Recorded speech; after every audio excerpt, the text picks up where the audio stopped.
untuk Pak Bayu memberikan materi lagi, kemudian masih dilanjut besok pagi, kemudian kita siangnya penutupan mungkin. Kemudian besok foto-fotonya besok ya, mungkin besok kalau bisa pakai seragam lagi. Ya. Warnanya kan cuma 2, dua-duanya dipakai. Hari ini hitam ya. Teman-teman pilih apa untuk foto? Ya berarti gini aja, mau yang hitam atau yang hijau? Oh, sana hitam, sini hijau. Di voting aja, nih yang pilih hijau. 1, 2, 3, 4, 5, 6, 7, 8, 9, 10, 11, 12, 30 orang. Berarti menang, 30 orang ya. Satu putaran. Gimana? Oleh, dijemur aja nanti. Dipanggang. Biar kering. Kalau soal rebus-rebusan ada pertanyaan mungkin yang masih belum paham? Gampang ya semua ya? Oke, enggak ada masalah yang atau kesulitan. Untuk terapi juga mungkin tadi memang rasanya begitu. Benar disampaikan Bapak tadi, memang itu butuh keterampilan atau bakat ya dari teman-teman untuk menjadi seorang penterapis gitu. Tetapi paling tidak terapi-terapi dasar atau stretching yang kita lakukan tadi itu paling tidak bisa menangani teman-teman sendiri ketika misalnya capek, nggak bisa tidur. Biasanya kalau orang capek sehari-hari kerja atau jalan, biasanya kan di bagian betis itu kan nggak nyaman kan, sampai nggak bisa tidur. Nah itu tinggal nyuruh temennya atau istrinya untuk dinaikkan, di stretching dulu, ditekuk gitu aja. Memang sakit sebentar, setelah itu nyaman gitu. Biar bisa bubuk gitu. Bisa bubuk.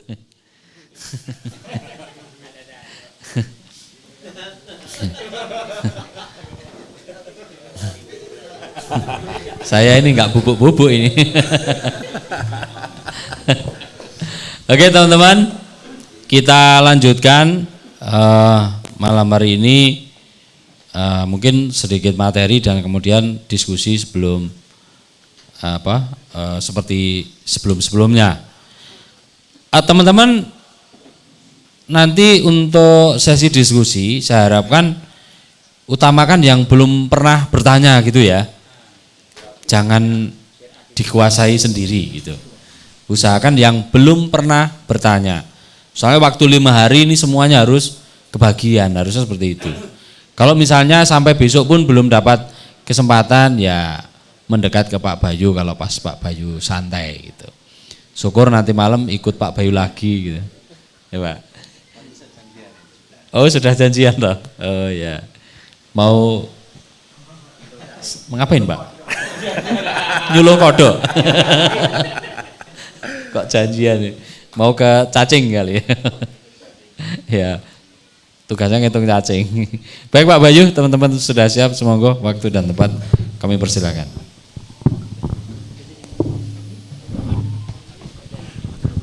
Baik Bapak Ibu, Assalamualaikum warahmatullahi wabarakatuh.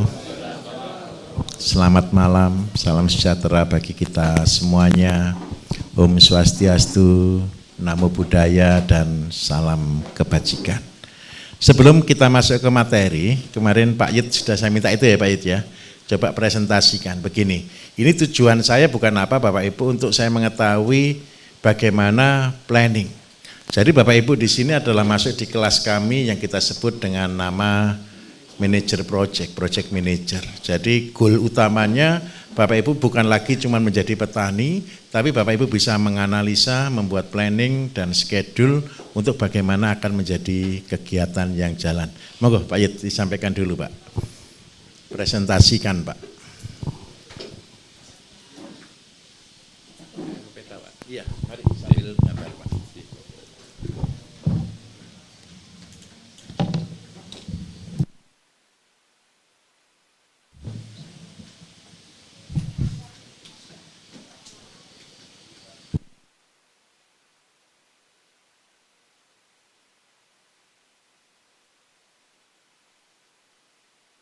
Malam ini nanti kita ini, terus yang kedua nanti dengan tim dari Kalimantan ya, kita akan diskusi, siapa tahu Bapak Ibu nanti punya mimpi punya 300 hektar.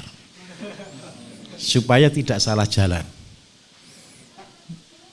Kenapa saya katakan tidak salah jalan, punya orang uang 10 miliar, 20 miliar tidak bisa ngatur habis Bapak Ibu, percayalah.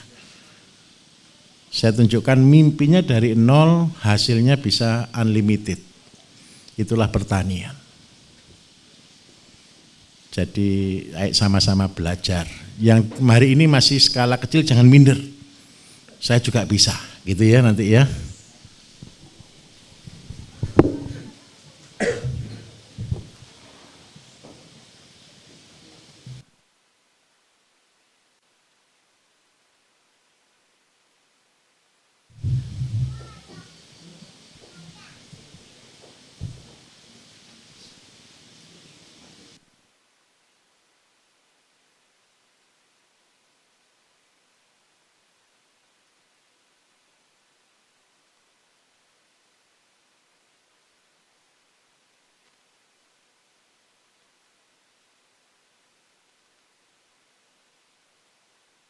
Sambil bagi teman-teman yang lain yang juga akan memulai, saya minta tolong juga mulai buat schedule ya, pelan-pelan gitu. Kan ini yang besok pulang langsung berapa orang? Banyak ya. Nanti yang mau tambah nginep, Bapak Ibu supaya bisa nginep di dalam nanti hubungi Mas Budi ya. Langsung, Pak saya besok tambah waktu gitu. Soalnya biar disiapkan cepat gitu ya. Soalnya karena kan enggak mesti dapat kereta. Tadi kereta kan paling Senin kan gitu kan. Enggak masalah. Jadi nanti tolong itu. Lah kalau seandainya Bapak Ibu masih ada tambahan waktu, berarti kan masih ada waktu diskusi dengan saya di makan malam atau pagi-paginya kan gitu ya. Saya kan berusaha untuk melayani semuanya sebaik mungkin, pulang dari sini harus clear. Jadi kalau semua di dalam kelas tidak akan cukup Bapak Ibu. Jadi yang 2 hari itu kadang-kadang ada yang nambah karena masih butuh waktu diskusi mereka rata-rata. Begitu. Cuman bedanya kalau yang diskusi di ruang makan kan tidak direkam.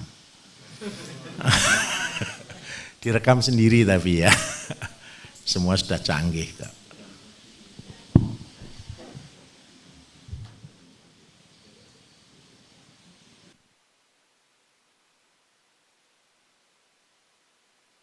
Kalau waktu Bapak Ibu tidak akan cukup kalau di dalam kelas 50 orang lebih 1 orang setengah jam itu ketemu waktu sudah banyak jam. Ini aja sudah sibuk sekali ya, tapi luar biasa semangatnya hebat ini. Saya bangga dengan Bapak Ibu. Kenapa kok saya katakan sangat bangga, terharu saya melihatnya gitu. Nyanyi tadi luar biasa sudah mengalahi saya lah semangatnya. Luar biasa gitu. Enggak, dari nyanyi kan ketahuan menjiwainya gitu. Saya soalnya sering kali nangis Bapak ketika nyanyi lagu itu di jalan gitu, kadang-kadang terharu.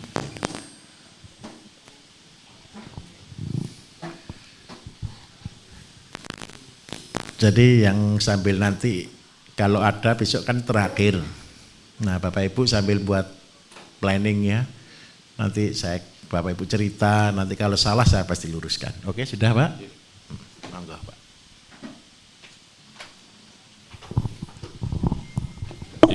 Terima kasih. Assalamualaikum warahmatullahi wabarakatuh. Saya langsung aja saya terangkan. Jadi kebetulan tanah ini luasnya 1 hektar. Terus sesuai perencanaan kemarin ini lokasi ini 2000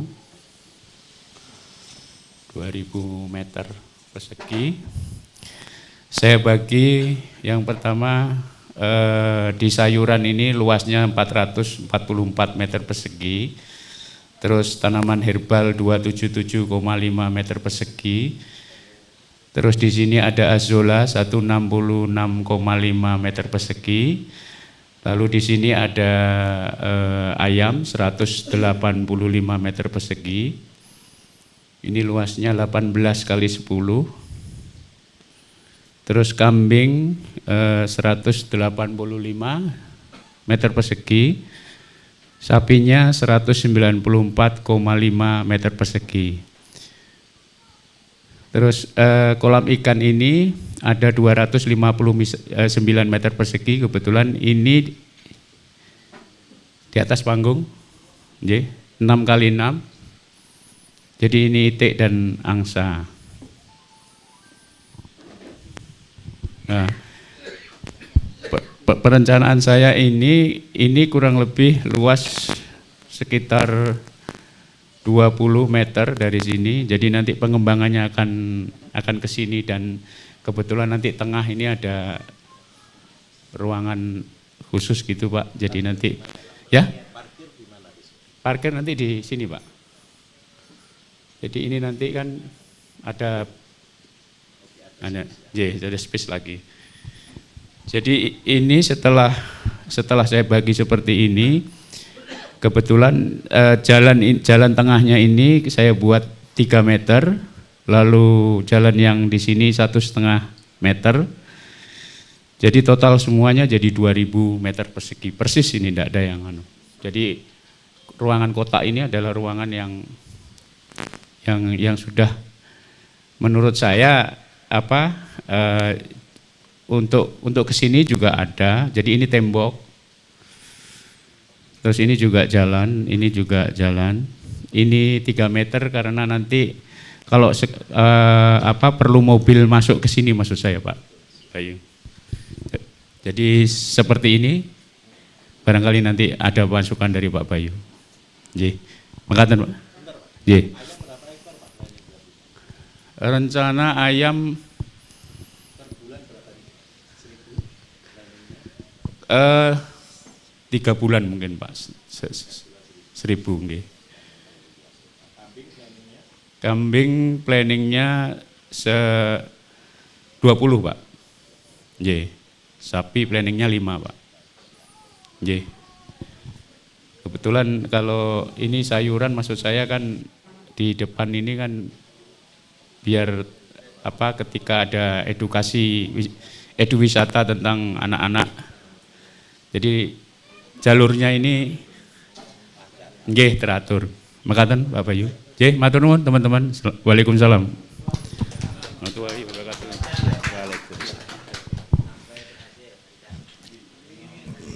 Bapak Ibu, jangan takut. Mimpi kan untuk setiap bulan 1.000 itu kecil kok Bapak Ibu, ayam itu. Kenapa kok begitu? Ketika Bapak Ibu nanti sudah masuk ke level, kita nyebutnya ini Intansari ya, integrasi pertanian desa mandiri. Ketika Bapak Ibu sudah sampai ke level ini ingat ya tuntut rantai tingkatannya. Jadi mulai dari 3 kali 3, 300, 1.005, baru Intansari. Intansari ini adalah kombinasi dari 1.005 yang kita bagi. Kita ejawantahkan di sini. Nah, sebenarnya Bapak Ibu, ketika Bapak Ibu punya planning ini sudah luar biasa. Sayur sudah cukup semuanya. Ini sudah penghasilan harian sudah cukup. Penghasilan harian ini fungsi utamanya Bapak Ibu adalah untuk operational cost. Jadi Bapak Ibu ketika mulai bisnis ini, goal utama adalah ketika saya membuat deal angka 300 meter persegi ini adalah belajar mencari penghasilan harian. Jangan sampai Bapak Ibu membuat usaha yang akan menghabiskan kantongnya Bapak Ibu. Jangan besar dulu sebelum punya penghasilan harian. Jadi begitu sudah punya penghasilan harian, sudah klik cukup, action, besar. Lah tentang ayam, ini kalau ayam cuman Bapak 1 bulan, kalau seandainya 3 bulan 1.000 berarti kan per bulan 300. Kalau per bulan 300 kandangnya ini sudah termasuk besar. Kandangnya untuk kapasitas 300 per ekor per bulan, 300 ekor per bulan itu hanya ukuran di bawah itu, 6 kali 6. Jadi kandang di bawah, kandang kita itu Bapak Ibu, itu ukuran segitu besar atau kecil? Itu kapasitasnya 300 ekor per bulan. Sudah sering masuk kandang kan ini kan sudah ya, semua sudah ya. Sudah motong semuanya, sudah ngecek kotoran ayamnya bau atau tidak? Logikanya, Bapak Ibu pernah berpikir enggak kalau kotoran ayam gitu bau atau tidak? Harusnya bagaimana? Tenang saja, kita akan disebut orang yang menyalahi kodrat, enggak masalah. Bapak Ibu kan belum pernah kan pelihara ayam kotoran enggak diganti kan? Di situ sudah tanya enggak diganti atau tidak? Betul kan? Nah, apa yang kita pelajari selama ini ternyata banyak yang salah. Gitu loh. Tadi masih ada dagingnya juga ya Tasi ya? Nah, artinya masih ada dagingnya, artinya masih bisa dipotong gitu loh. Masih wajar. Nah, kenapa ini penting sekali? Ini Pak Yed begini. Jadi kalau Bapak ukuran 185, ini sudah kapasitas sebenarnya sudah 1.000 per bulan. Ingat ya di konsep kita 12 kali 12 itu adalah kapasitas berapa kemarin? Sudah saya ajarkan belum kemarin? Sudah ya? Kapasitas berapa ini sudah 1.000 per bulan. 12 kali 12 meter. Jadi kalau ditanya orang, Pak saya kepingin jadi miliarder dari ayam, kandangnya berapa luas? 12 meter kali 12 meter. Hanya 144 meter persegi. Kalau Pak ya di sini sisakan waktu ada 185, berarti yang 40 meter bisa untuk space gudang. Terus yang kedua, kalau untuk kambing Bapak Ibu, jangan takut punya kambing banyak. Bapak Ibu pernah enggak berpikir tukang sate yang jualan sate di pinggir-pinggir jalan, warung sate, itu seandainya ada warung sate motong sehari satu itu banyak atau sedikit warungnya? Termasuk. Warungnya besar atau kecil? Minta maaf, ngelayani sehari satu saja. Itu kelihatan besar atau kecil kelihatan bisnisnya? Kecil kan? Bapak Ibu harus siap induk berapa? Berapa kira-kira? 210. Tahu cara ngitungnya? 1 ekor kambing per hari, 1 bulan berarti ketemu berapa? Umurnya kambing Bapak Ibu beranak itu setiap 7 bulan. Jadi kalau Bapak Ibu punya cita-cita, saya mau buka warung sate gulai. Yang goalnya hanya motong 1 ekor saja sehari, siapkan induk 210 ekor.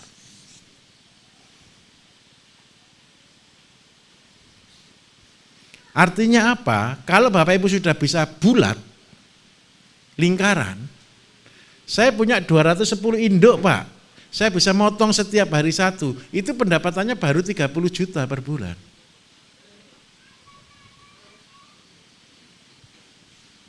Jadi kalau luas kandangnya berarti berapa kalau kita sistem semi kayak di bawah? 1 meter persegi Bapak Ibu kalau untuk penggemukan, fattening, untuk penggemukan itu berisi 2 ekor. Kalau untuk breeding, ukuran kandangnya adalah 8 kali 8 isi 25 ekor. Ini untuk breeding. 8 kali 8 itu isi 25 ekor, itu semi umbaran tapi di atas. Berarti kalau seandainya goal kita punya 210 induk, induknya aja kandangnya berapa Bapak Ibu? 210 dibagi 25, berarti berapa kandang? Ini anggap aja ketemu 10 gitu ya. Karena kan ada pejantannya kan belum dihitung. Betul atau tidak kira-kira?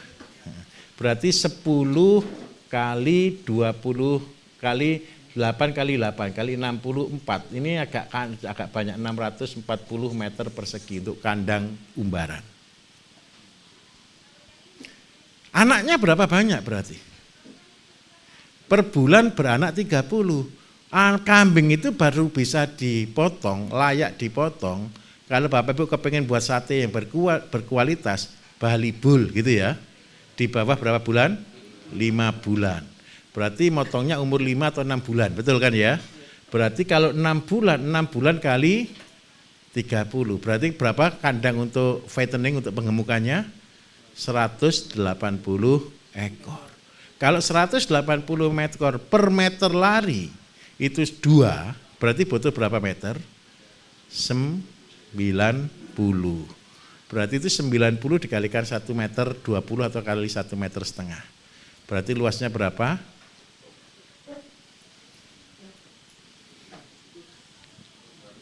135, anggap aja 150. Berarti total luas kandang yang dibutuhkan adalah anggaplah 800 meter. Jangan buat kandang langsung 800 meter. Bertahap saja. Belum aja kambingnya, nanti bingung kita. Kalau sudah kandang luas nanti kepingin datangkan kambing terus. Tapi berjalan dengan waktu sambil menyiapkan pakan. Nah, Bapak Ibu kalau sudah jalan 2 ini saja, punya ayam 1000 dan punya kambing per bulan 30 ekor, ini sudah pendapatannya terbesar dari ayam atau dari kambing kira-kira? Hampir sama. Ayam per bulan 1000 itu ya 35-40 juta. Kambing ya bukan 1000 1 juta, enggak lah, enggak boleh juga kok sekarang kambing dipotong 1 juta lebih sedikit kan. Ini 40 juta. Dari 2 ini saja Bapak Ibu, ini sudah pendapatan di angka 80 juta.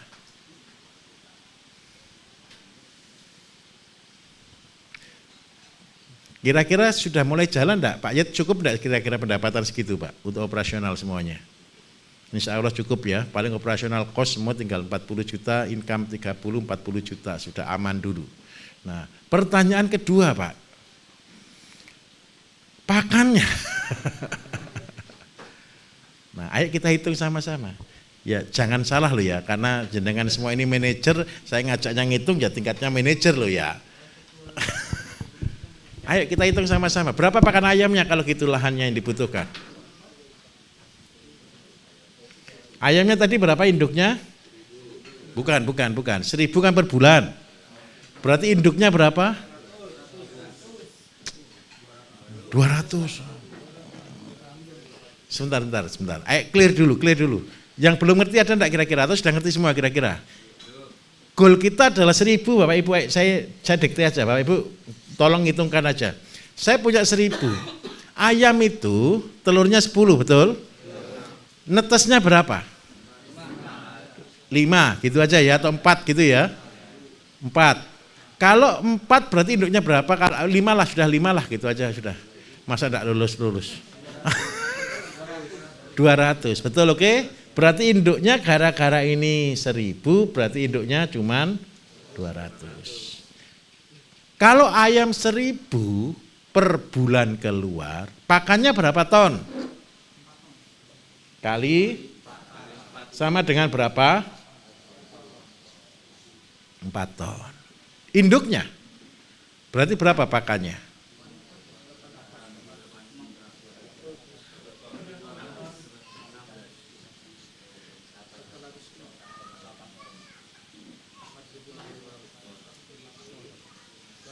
Pakannya anggap aja 5 ton per bulan, oke?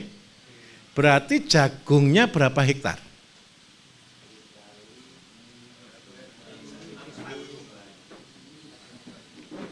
1 hektar per bulan gitu boleh? Umurnya jagung berapa?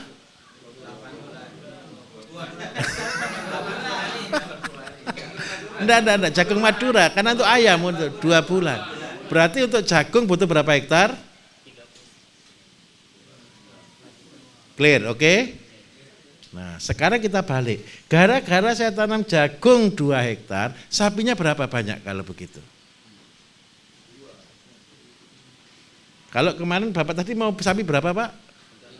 5. Ayo, bukan saya yang ngoreksi loh ya, ayo dikoreksi sama-sama loh ya. Ayo dikoreksi sama-sama. Bapak punya potensi pakan kan cuman butuh 5 ton. Butuh jagung kan 2. Ayo kita hitung, jangan gitunya, ayo kita hitung sama-sama. 2 hektar ini kan berarti per bulannya berapa ton berarti? Sorry. Kita kan butuh tiap bulan 5 ton, berarti tanamnya 2, berarti per hektarnya berapa ton kira-kira tebonnya?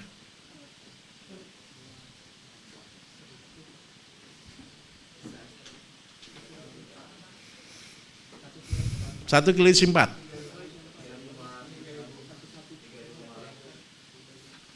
Ayo, 2 hektar ini tanamannya ada berapa kemarin?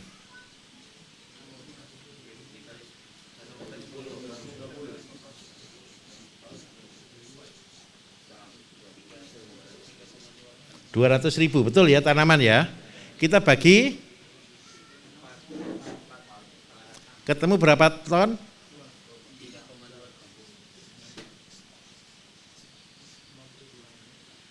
Betul atau salah ya? Ayo kita ulangi. Luas tanah 2 hektar itu kan berarti 20.000 meter, betul? 1 meter isi 10. Berarti total tanaman 200.000. 1 kilo isi berarti 200.000 dibagi ketemu berapa ton? 50 ton, betul ya? Kalau kita punya pakan per 2 bulan, betul ya, per 2 bulan kan ya? 50 ton, berarti 1 bulan ketemunya berapa? 25 ton. Sapi berapa yang bisa menghabiskan makan 25 ton? 1 ekor sapi makannya berapa kilo? 30 sampai 40. Kita buat tingginya aja 40, oke? 1 bulan berarti butuh berapa?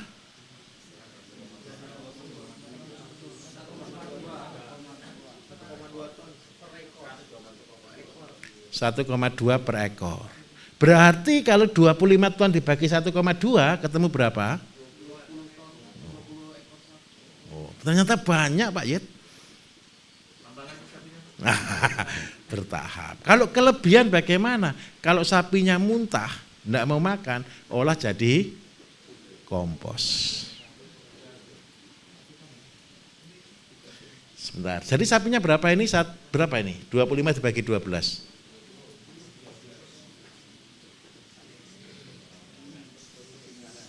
Sebentar, sabar. Yang sini bisa lihat, saya pindah dari sini atau bagaimana? Bisa lihat ya. Kalau enggak bisa lihat di sana kan ya? Agak jauh, oke. Bisa dimengerti enggak kira-kira? Bapak Ibu minta tolong, hitungan-hitungan ini adalah materinya Bapak Ibu. Praktek gampang. Praktek itu lapangan. Tetapi konsep itu dihitungan. Kalau Bapak Ibu tidak bisa menghitung dengan baik, pastilah saya jamin kegelundung. Karena apa? Sudah dihitung aja bisa bereset, apalagi tidak dihitung, gitu ya. Bisa dipahami kira-kira? Enggak apa-apa, jangan ada yang malu, enggak ada. Kalau belum jelas, klik, tanya. Iya Pak. Ini Madura Pak. Oke, karena untuk ayam dulu ini, ayam dan sapi. Oke, clear? Jadi goalnya adalah 1.000, tapi Bapak tadi kan mulai cuma sedikit dulu kan Pak ya? Enggak apa-apa, jadi kalau Bapak nyediakan lahan segini, ini bisa untuk kapasitas 1.000 ekor per bulan. Angkatan kedua mungkin ya di sini ya, yang di Lombok itu ya. Yang anak Lombok yang masih anak muda yang sudah bisa 1.000 ekor per bulan pelihara ayam dia. Kalau di daerah Sumbawa Bapak Ibu, Dompu tempatnya jagung. Nah, kalau sekarang Bapak Ibu yang harus ciptakan jagungnya. Nah, mulainya memang begini Pak, tidak harus semua clear jadi. Mulai bertahap. Ini saya kasih trik Bapak Ibu kalau mau membuat tempat wisata supaya bisa laris. Yang pertama, jangan Santa Claus. Kenapa semua tempat wisata saya bertahap, step by step. Karena apa Bapak Ibu, ini trik ya. Pengunjung itu senang hal yang baru atau tidak? Jadi pertama biasa. Berikutnya ditambah lagi. Berikutnya ditambah lagi. Berikutnya ditambah lagi. Akhirnya orang datang karena penasaran. Kalau tidak ada perkembangan, ini saya ulangi ya, tidak ada perkembangan, tempat wisata itu game over. Jadi kalau tempat wisata Bapak Ibu setiap tahun harus ada progres. Hal yang baru, hal yang baru, hal yang baru, hal yang baru terus menerus. Kalau tempat wisatanya cuma mengandalkan tiket, pasti bangkrut. Karena itu di wisata desa yang dibangun, 3 tahun kemarin kan wisata desa 5 tahun terakhir lah ya. Wisata desa kan keren-keren ya. Setiap desa habis 1 miliar, 2 miliar kan gitu kan. Hebat-hebat. Tapi percayalah, pertama heboh, karena baru, betul kan? Setelah heboh, rame, tidak bisa menjaga konsistensi kan? Terus yang kedua muncul tidak pesaing baru? Pesaing baru muncul, 2 tahun nyungsep. 3 tahun wassalam. Karena apa Bapak Ibu? Karena mereka tidak berpikir konsep. Kalau di tempat Bapak Ibu sekarang sudah belajar bersama kami, tolong jangan diulangi kesalahan yang sama. Jadi goal utama tempat wisata di Intansari, di tempat rekreasinya Bapak Ibu, ini bukan di tiketing. Tiketing itu hanya cukup untuk operasional cost. Yang membuat bertumbuh adalah Bapak bertahap. Sayur ini pasti untuk harian. Jadi untuk sementara karyawan clear. Yang kedua punya taman, herbal dan sebagainya, herbal nanti ke rumah makan. Kalau ke ayam sudah mulai jadi pendapatan. Jadi kalau ditanya orang pendapatannya terbesar dari mana? Dari bisnis di dalam tempat rekreasi. Ayamnya jangan banyak-banyak dulu, sedikit dulu. Sambil sekarang mumpung ada sosial media Bapak Ibu. Tampil di sana, tampil di sana. Akhirnya apa? Dengan bertahap, kok tambah banyak, kok tambah banyak, kok tambah banyak, kok tambah banyak, muter. Pengunjung akhirnya akan belajar di tempat ini. Bisa dipahami di sini? Di tempat kami Bapak Ibu biasanya kalau pelatihan untuk anak-anak TK itu bayarnya antara 15 sampai 25 ribu. Itu datang, praktek nanam, kalau pertanian murah antara 10 hingga 15 ribu. Karena mereka pulang paling bawa benih cabai, bawa polybag cabai itu. Kalau di perikanan agak mahal sedikit karena mereka pulang bawa benih ikan. Kalau di peternakan paling mahal karena mereka pulang bawa bibitnya ayam, bibitnya mentok gitu ya, bibitnya itik, jangan bibitnya sapi. Lah, oke, saya jelaskan lagi sedikit. Kambing sudah clear, betul kan? Sekarang kalau di sapi Bapak Ibu ini saya katakan bisnisnya Bapak Ibu harus punya sapi perah. Kenapa kok harus punya sapi perah? Karena sapi perah itu punya susu Bapak Ibu yang bisa diperah. Kambing belum tentu induknya itu kalau sudah kapasitas 210, belum tentu semua induknya itu clear mau menyusui. Kalau dia tidak bisa menyusui, ada yang kurang susunya, pasti butuh supporting. Supporting untuk susu itu bukan susunya bayi Bapak Ibu. Banyak orang salah dibelikan susu bayi, susu formula gitu ya. Ya percayalah tidak cocok. Tapi kalau bisa diberikan dari apa? Dari susu sapi perah. Terus yang kedua, tempat wisata yang ada sapi perahnya itu akan menjadi salah satu tujuan destinasi. Karena apa? Susu perah. Percayalah ke depan, nanti kalau ada program makan gratis, salah satu program itu setiap minggu 2-3 kali minum susu. Jadi ini kabar gembiranya.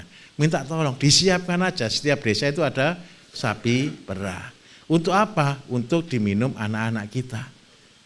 Kalau tidak ada susu itu nanti bingung Bapak Ibu, pasti beli dari luar. Bisa dipahami di sini? Nah, sekarang sapinya ketemu berapa tadi? 20. Jadi ini sudah jadi rumus. Kambing 200, sapi 10.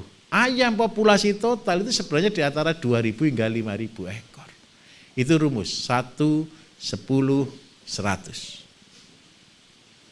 1 ekor sapi, 10 kambing, 100 ayam.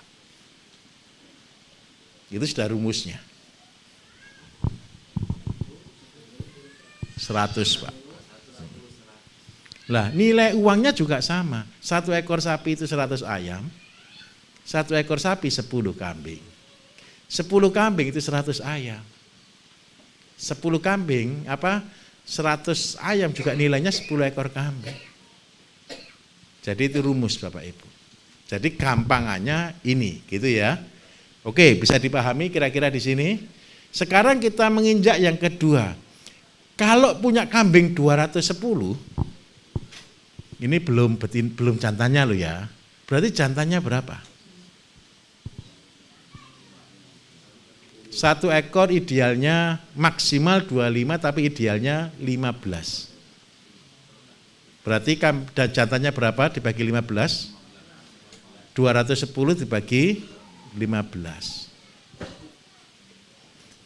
Gini Bapak Ibu, tahu ya angka 210 tadi dari mana ya? Nggak muluk-muluk kan punya warung yang habis 1 ekor. Ya boleh Pak habis 2, nanti dulu 1 ekor aja belum habis kok. Berarti jantannya ada berapa Bapak Ibu? Anggap aja 15 gitu ya. Berarti ketemu total 225. Pakannya habis berapa?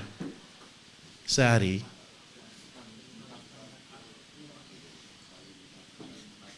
Saya kenapkan jadi 250, boleh ngitungnya biar enak? Boleh ya, berarti setiap hari berapa ton? 1 ton. Kalau setiap hari kita butuh pakan 1 ton, butuh berapa tanaman jagung? Kali 4. Berarti berapa? 4.000 Bapak Ibu kan tidak semua hidup, betul kan ya? Berarti kita kasih di angka 5.000 atau 6.000, setuju? Anggap aja 5.000 deh, oke. Kalau setiap hari butuh 5.000 tanaman, butuh berapa meter per hari?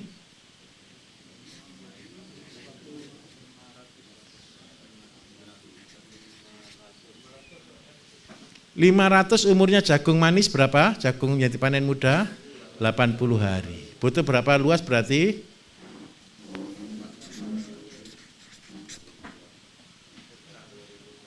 Ya betul ya 4 hektar ya. Oke. Pak Yed saya minta tolong, berarti Bapak harus punya tanah 6 hektar. Pas ya? Oke, karena ngepas-ngepas kan memang tadi. Nah, berarti Bapak punya showroom seluas 1 hektar, punya gudang makanan seluas 6 hektar. Percayalah Bapak Ibu, sistem ini jalan, yang datang gubernur, bupati, langsung diangkat sebagai tempat pelatihan. Harapannya begitu ya, tolong dijalankan. Loh, kalau sudah jalan begini tempat wisatanya tadi jadi berarti enggak kira-kira sistemnya jalan? Tambah rame atau enggak kira-kira? Terpaksa rame. Karena apa? Orang kepengen membuktikan. Rekreasi bukan hanya betul-betul datang makan dan ngopi, tapi rekreasi belajar mendapat ide. Seandainya jagungnya, karena setiap hari butuh keluar jagung 4.000, seandainya harga 1.000 Bapak Ibu, kan yakin ini sudah jualnya bukan ke konsumen kecil, langsung ke pasar kan ya, berarti ya, karena sudah pakai 1 pickup besar ini sudah, full sudah. Nah itu akan distribusi kemana-mana, tapi lebih mudah jual yang banyak begini, yang setiap hari. Berarti dengan cara ini pendapatan dari jualan jagungnya berapa per hari? 4 juta. Per bulan? 120 juta. Ya sudah, bahagia. Berarti per bulan berapa total dengan luas 6 hektar? 200 juta. Operasional berapa? Berarti sekitar 100 juta. Sudah jadi miliarder atau belum kalau begini? Sudah. Stepnya bangunnya gimana? Saya minta tolong. Penghasilan harian. Ayam mulai dari 20, 10 tidak ada bedanya. Kambing mulai dari 2 ekor, 3 ekor tidak ada bedanya. Sapi tidak ada dulu, tidak masalah. Tapi sistem mulai bergerak. Kalau sistem sudah mulai bergerak, tidak sampai 2 tahun Bapak Ibu finish. Kalau saya secara pribadi bangun sistem seperti ini 1 tahun, 2 tahun selesai. Pakai modal enggak kalau begitu? Pakai. Modalnya di mana? Di penghasilan harian. Terus selama 1 tahun, 2 tahun puasa. Puasanya apa? Hasil puter sambil membuat kandang. Minimal 1, seandainya kita nambah kos, biaya itu tidak terlalu besar lagi. Harusnya kalau seandainya saya mulai langsung Bapak Ibu, langsung ayam induk 200, dengan kandangnya, dengan kambing 200, butuh berapa miliar?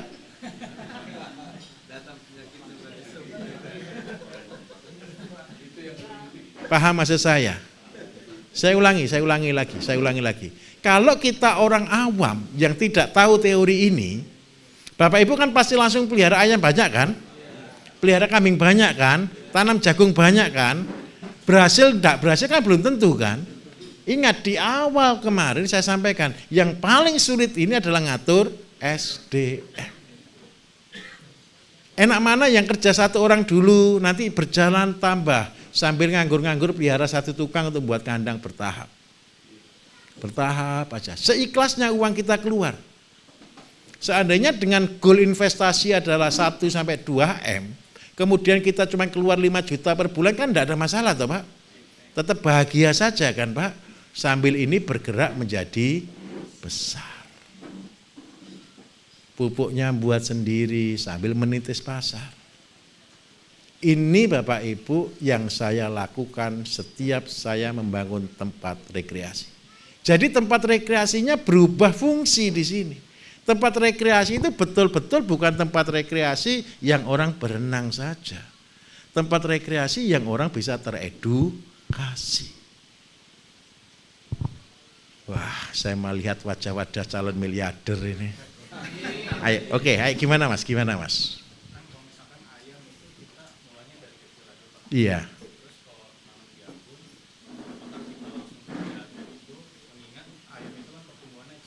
Betul.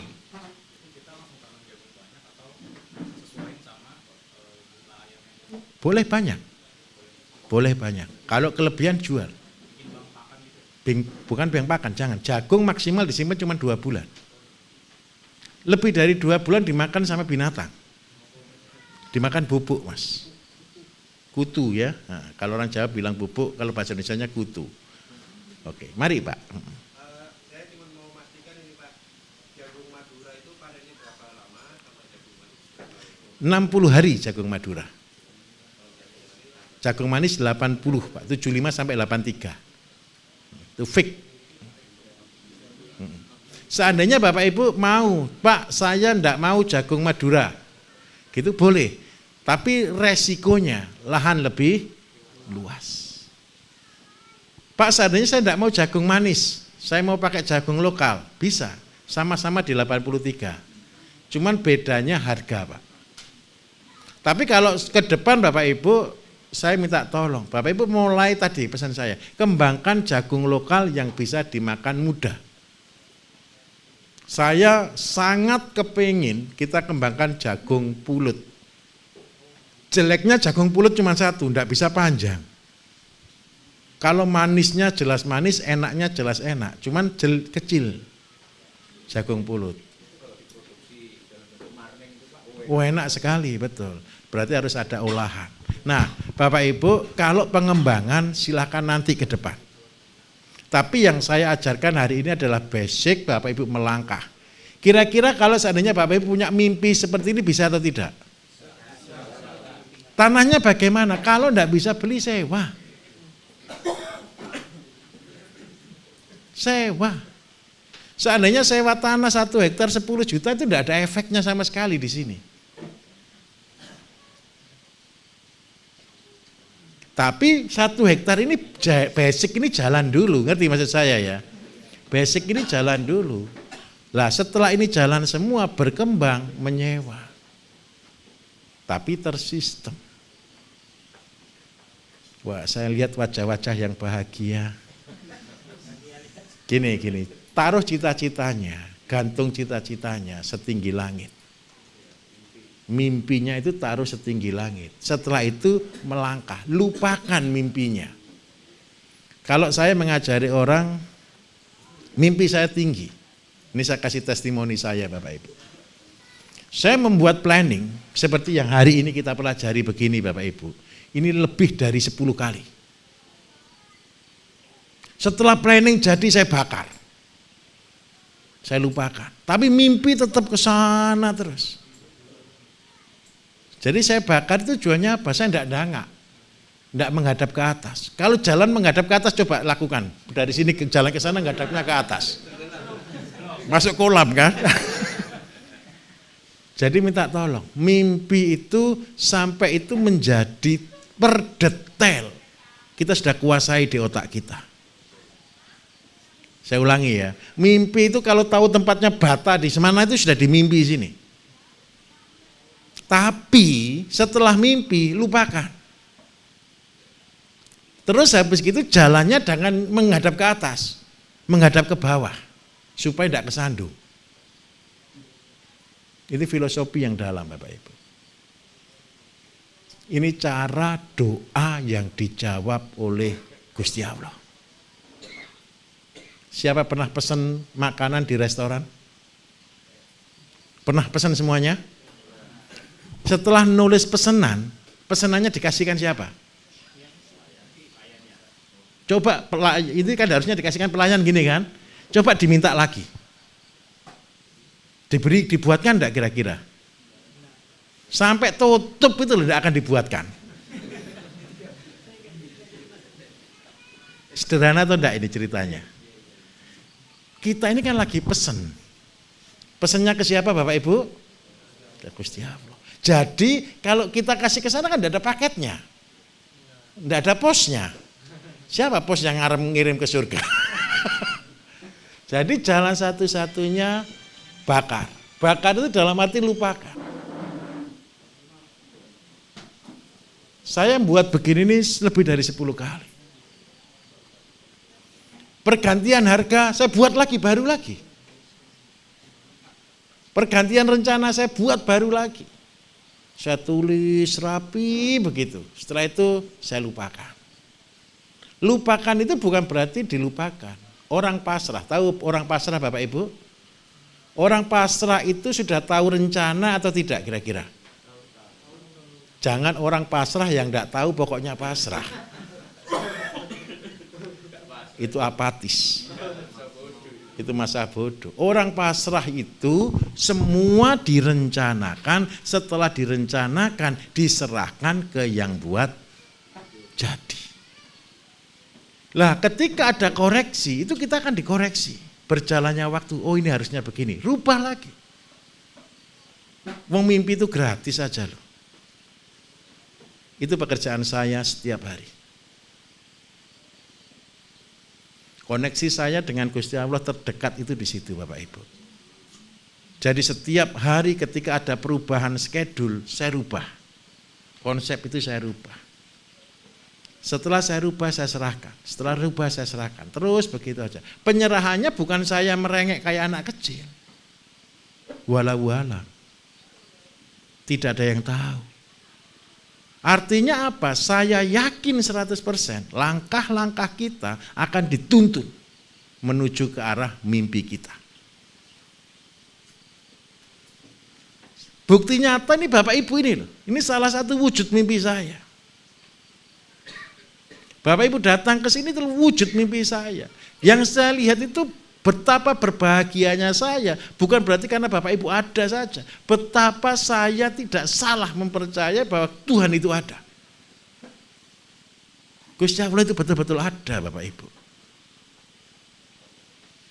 Tadi dengan bapaknya, dia ketemu dari Papua sampai Aceh ketemu, dia terharu. Saya lebih terharu Pak.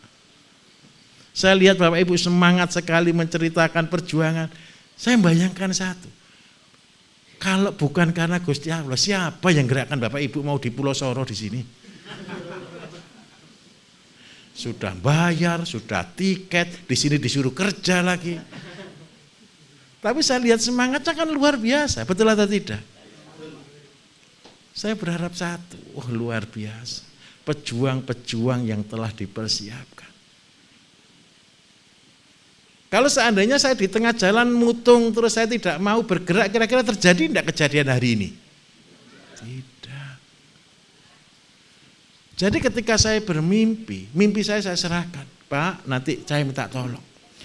Bapak langsung Bapak schedule nanti keuangannya. Oke Pak ya. Buat setelah jadi clear, Bapak jadi orang sibuk enggak kira-kira? Sibuk mikir, ngitung.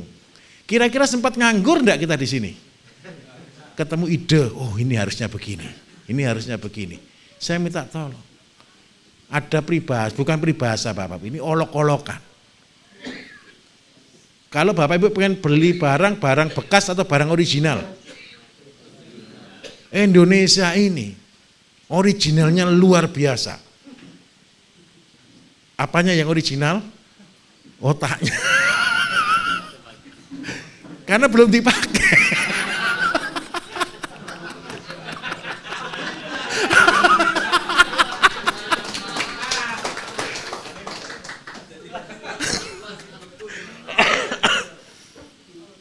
Cara memakai otak yang benar Bapak Ibu dengan mimpi. Yang membawa Bapak Ibu datang ke sini kan kepengen tahu mewujudkan mimpi kan? Akhirnya apa? Otak ini diperes setiap hari. Akhirnya muncul ilmu dan ilmu. Kalau otak kita tidak dipakai yang positif, isinya negatif dan negatif. Ini lelucon yang paling menyakitkan. Otak yang paling tidak laku di dunia otaknya orang Jepang. Karena sudah terlalu banyak dipakai. Otak yang paling orisinal itu otaknya orang Indonesia. Banyak kan itu menyakitkan Bapak Ibu. Kalau kita ketemu orang-orang formulator itu Bapak Ibu. Loh iya gitu loh. Ketika saya dibilangi gitu itu saya sampai kita ada kadang-kadang kumpul orang-orang pinter, kita ngobrol gitu. Itu menyakitkan Bapak Ibu. Bayangkan otaknya orang Indonesia itu digunakan hanya 0,2%.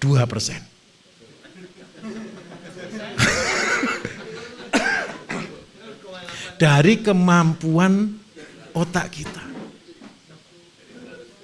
Dari 100%. Orang Jepang itu terhebat, cuman gunakan 4,5%. Kita masih 0, orisinil sekali.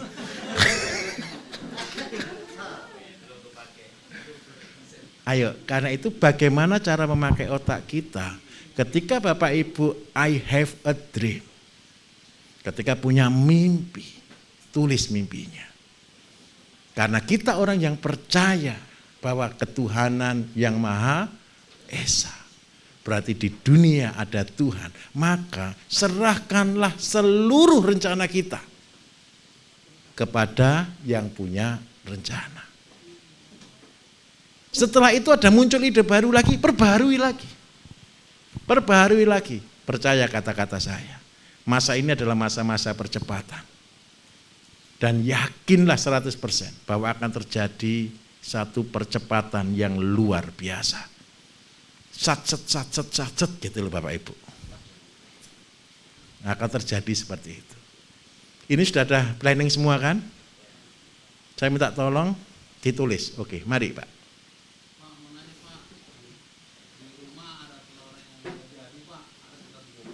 Iya.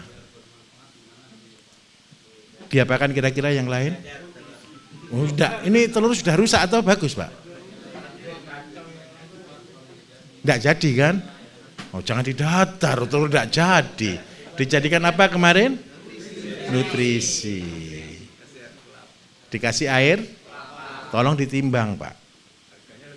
Harganya lebih mahal dari telurnya. Ditimbang loh Pak ya. Jangan diawur. 20% adalah telur, 80% adalah air kelapa. Seandainya Bapak timbang ada 20 itu berarti ketemu 1 kilo lebih sedikit Pak. Berarti air kelapanya berapa? 4 liter. Begitu Pak ya. Oh iya, tapi hancurkan dulu loh Pak ya. Dimasukkan supaya tega. Supaya tega lah Bapak Ibu ya. Saya kasih tahu, ini juga pekerjaan saya karena itu saya hafal. Kalau kita lihat telur terus dipecah terus ada anaknya, kira-kira sedih enggak kita? Terus kalau pas apes telur itu enggak ada anaknya, isinya begitu dipukul meletus, dor gitu. Itu sudah langsung cerot.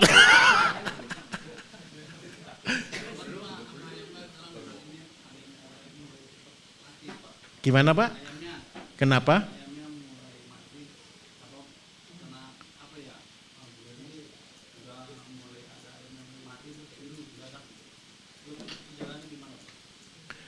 Menangani yang sudah mati.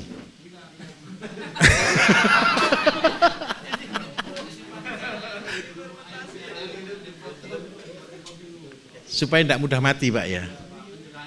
Gini. Bapak Ibu, ini percayalah. Ada orang kan seringkali bilang, Pak ayam saya seringkali kena aratan.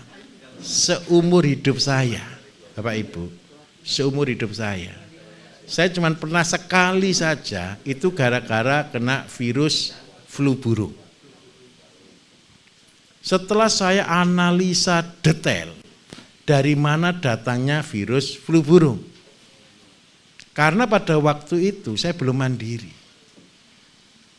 Pakan saya masih beli dari toko pakan. Nah Bapak, kalau kepengen ayamnya selamat, pulang dari sini buat tulisan agak besar Pak. Penyakit dilarang masuk. Tulis dulu Pak, serius tulis. Kenapa kata-kata itu penting Bapak Ibu? Bukankah kata-kata adalah doa? Jadi ketika masuk kandang baca tulisan senyum-senyum sedikit, penyakit dilarang masuk. Bukan, itu doa nomor 1. Yang kedua, gara-gara ada preventif, penyakit dilarang masuk, itu secara otomatis alam bawah sadar kita akan membuat skema, skedul bagaimana penyakit betul-betul dilarang masuk. Jadi yang harus kita lakukan adalah pencegahan, mencegah lebih baik daripada mengobati. Kalau ayam sampai sakit dan diobati, resiko meninggal itu di atas 70-80%. Karena Bapak Ibu pengamatannya hanya sebatas yang kelihatan. Bapak Ibu nggak mungkin kan bawa lab, diambil darahnya bawa ke laboratorium kan. Paling kita ngamatinya, oh enggak mau makan. Betul atau tidak? Oh kotorannya warna biru, warna hijau, warna putih. Oh ini enggak mau makan, temboloknya keras. Nah, kalau sudah sampai terlanjur sakit kayak gitu Bapak Ibu ngobati, apalagi kalau bakteri nyebar, selesai. Apalagi kalau sudah virus, sampai virus ya, tahu virus ya. Flu itu virus, snot itu virus. Nanti saya akan kasih tunjuk trik supaya ayamnya tidak pernah sakit snot. Snot itu pilek ya Bapak Ibu ya. Beler, terus matanya sampai bengkak gitu kan ya. Caranya bagaimana? Kuteja tadi Bapak Ibu itu dasar. Berikan sebelum ayam sakit. Ayam sehat tetap diberikan, jangan bosan-bosan ngasih jamunya. Kuteja tadi mahal atau murah tak Bapak Ibu? Ya sudah, murah saja kok, ikhlas saja lah. Jadi karena dia diberikan rutin, insya Allah ayam pasti dijauhkan dari sakit. Terus yang paling penting lagi dari kata penyakit dilarang masuk, kalau kita belum bisa buat namanya preventif untuk isolasi dan karantina, jangan pernah datangkan ayam lagi. Mulai 10 ya ikhlas sudah 10 itu dibesarkan sampai jadi banyak. Jangan datangkan kepingin, wah ini ayamnya tetangga bagus kita beli, jangan. Kecuali kalau kita sudah tahu triknya. Kalau kita belum tahu triknya jangan. Saya di sini aja Bapak Ibu, saya memang ini kan mau ngerubah. Gara-gara kita kan mudah-mudahan ke depan saya bisa pelatihan 1 bulan itu di sini sebagian. Karena saya pertimbangan dari teman-teman panitia yang lain cerita kalau bisa pelatihan enak di sini saja yang 1 bulan, tidak menderita. Kalau di Telomoyo Bapak Ibu saya jamin jam segini ini suhu sudah 12 derajat. malam jam 3 bisa jam 9 derajat. Saya takut kalau pelatihan 1 bulan terus di sana terus habis gitu KO semua nanti. Kalau di sini kan masih bahagia kan, suhu paling sekitar paling terendah 20 lah. Sedang gitu aja. Memang resiko bagi saya. Jadi kalau saya kan sudah terbiasa suhu di bawah 20 Bapak Ibu. Jadi kalau suhu 20 ke atas pasti keringetan. Itu resiko. Rumah saya semua di suhu maksimal 20 derajat. Sudah terbiasa yang dingin-dingin gitu. Itu aja saya di rumah gunung aja pakai AC. Itu karena terbiasa gitu. Pak, jadi minta tolong, kuteja wajib. Jangan tergiur menjadi besar. Apanya Pak? Aplikasinya 1 mili per liter air. 1 mili per liter air. Bukan nutrisi. Iya nutrisi. Jadi kalau Bapak Ibu nanti kepengen, Pak saya kepengen telur ayam saya, telur itik saya berwarna oranye. Buatkan nutrisi dari kepala udang. Buatkan nutrisi dari kepiting. Buatkan nutrisi dari, tahu yuyu sawah? Yuyu sawah, cari itu.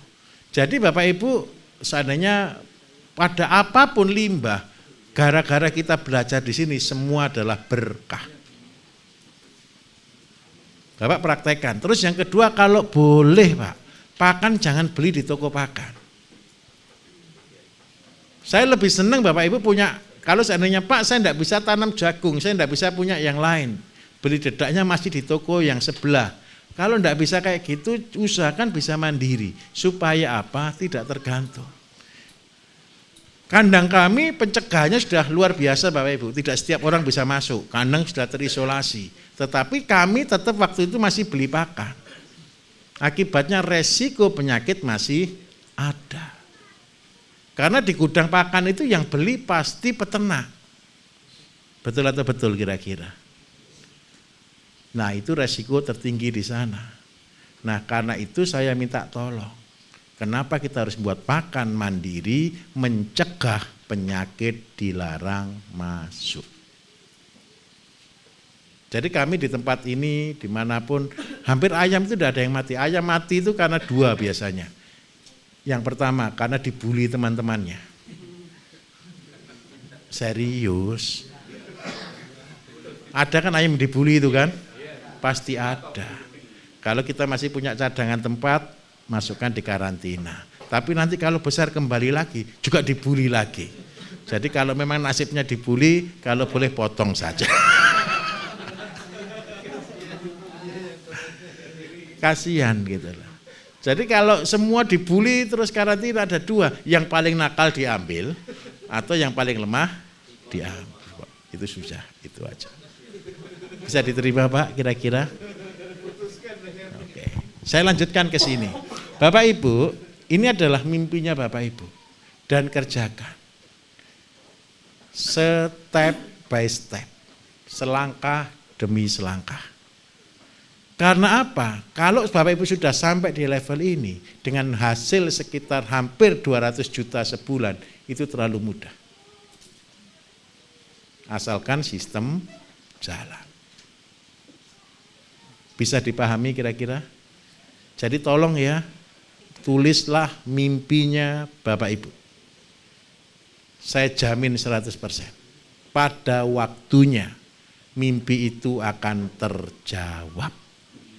Tapi masalahnya satu, yang punya waktu bukan saya, bukan Bapak Ibu, tapi yang punya waktu berarti dia yang menentukan waktu. Berarti tugas kita hanya pasrah, menunggu. Tapi orang pasrah itu ikhtiar. Kalau tidak ada ikhtiar itu namanya bukan pasrah. Itu menyerah sebelum bertanding. Gini loh, saya kasih tahu lagi, ini rahasia intern, ini sebenarnya saya dengan Tuhan terus terang. Saya selalu membayangkan ada mata yang melihat yang tidak kelihatan, betul? Jadi ketika saya susah kayak apapun, saya tetap melangkah kaki maju. Dan minta maaf, ketika melangkah maju itu air mata yang keluar. Kenapa kok begitu? Ini berat. Ketika saya tahu Bapak Ibu tempat usaha saya rugi gitu ya, ada dua pikirannya, mundur atau terus maju. Betul kan? Ketika saya maju, saya pasti mati. Tetapi ketika saya maju karena saya yakin saya sedang dipantau, kalau semua skedul saya sudah jalankan, semua proses sudah saya jalankan, SOP sudah saya jalankan, tetapi masih sulit untuk maju, itu berarti cobaan. Saya sering kali dengan tim, saya bilang, kita ini tim itu tidak baik-baik saja Bapak Ibu. Banyak yang nakal Bapak Ibu. Loh benar, itu melatih kita gitu. Kalau sudah ini gimana, gini. Tapi saya tanyakan cuma satu, SOP sudah dijalankan betul. Kalau SOP sudah dijalankan, sistem sudah dijalankan, masih ada masalah, itu berarti cobaan. Dan saya akan terus melangkah. Dan ini luar biasanya, berkali-kali saya mengalaminya. Tahu-tahu itu sekonyong-konyong, tiba-tiba gitu kan, ujuk-ujuk, tahu-tahu kayak celing gitu loh Bapak Ibu. Dari yang tidak ada harapan menjadi harapan 99%. Penghiburan. Jadi dari yang tidak mungkin, kadang-kadang ada staf yang gereweli minta ampun. Tapi ketika kita sabar, gitu, tahu-tahu celing berubah, tahu-tahu etosnya baik, itu bahagianya minta ampun. Betul atau betul kira-kira? Ingat baik-baik, keajaiban itu terjadi di belakang masalah kita. Kalau Bapak Ibu tanya ke saya, yang harus kita kuatkan itu apa? Keyakinannya Bapak Ibu. Ingat kata kunci, kalau ketemu masalah besok Bapak Ibu, yang membuat Bapak Ibu kepingin balik kanan, duduk dulu, ngopi dulu.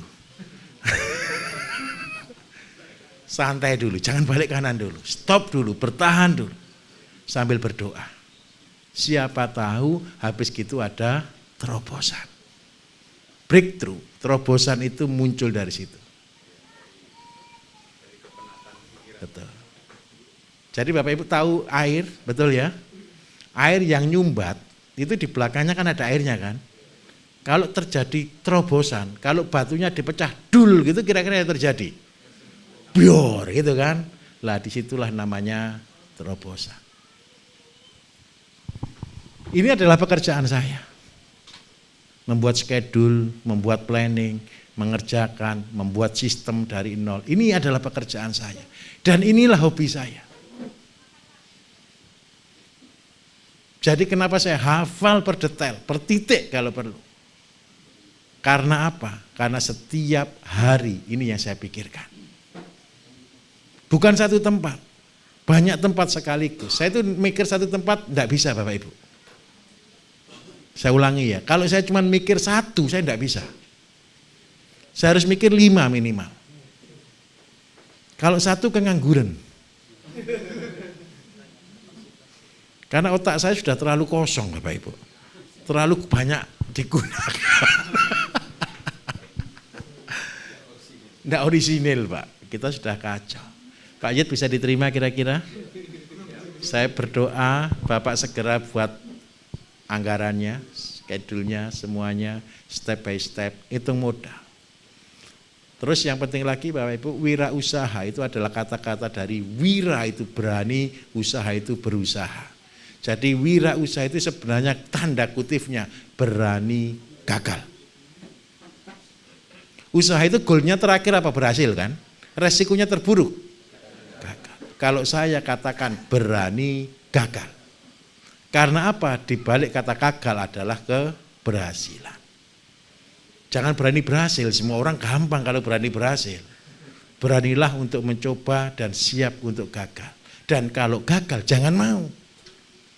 Karena itu kalau gagal cukup 10 ekor ayam aja. Kalau sudah 1000 ekor ayam jangan gagal. Karena apa? Bangunnya harus pondasinya tadi saya katakan kuat. Karena itu selalu saya ngotot di awal, mulai dari kecil tapi bulat. Punya ayam 10 enggak apa-apa, mulai buat asola, mulai buat pakan. Kalau boleh tidak tergantung. Jangan terkuat dulu, Pak ini sudah jadi 200, pakannya kurang, enggak lulus. Pasti mati kok. Ayam kalau kekurangan pakan itu mati Bapak Ibu. Tahu gara-gara kenapa ayam itu kalau kekurangan makan mati? Coba saya kasih tahu. Ayam makannya tidak terstandar, kira-kira dia terjadi kekurangan vitamin enggak? Kalau kekurangan vitamin daya tahan tubuhnya lemah atau tidak? Ketika daya tahan tubuhnya lemah terjadi perubahan pancaroba, kira-kira penyakit masuk atau tidak? Kalau sudah penyakit masuk satu, selesai semuanya. Karena itu punya sedikit dirawat dengan sebaik mungkin. Sampai bulat. Setelah bulat berkembang bersama-sama, kanan dan kiri teratur dan seimbang, teratur dan seimbang, teratur dan seimbang. Ketika terlalu besar, kurangi. Kadang-kadang kan kita sayang di situ kan. Wah ini sayang, kita tambah saja. Kalau enggak kuat stop, ngopi dulu. Santai dulu, relax dulu, wait and see. Saya bisa ngajar seperti ini, melatih seperti ini Bapak Ibu, kan ini pekerjaan saya, percayalah itu aja sudah. Kalau kita enggak bisa wait and see, rem kita enggak pakem, gelundung. Ini terutama yang besar. Oke, bisa Pak Yed ya? Ayo saya beri kesempatan yang Kalimantan silakan mempresentasikan dengan masalahnya. Siapa yang mewakili? Bertiga masa maju sama-sama jangan, mic-nya satu.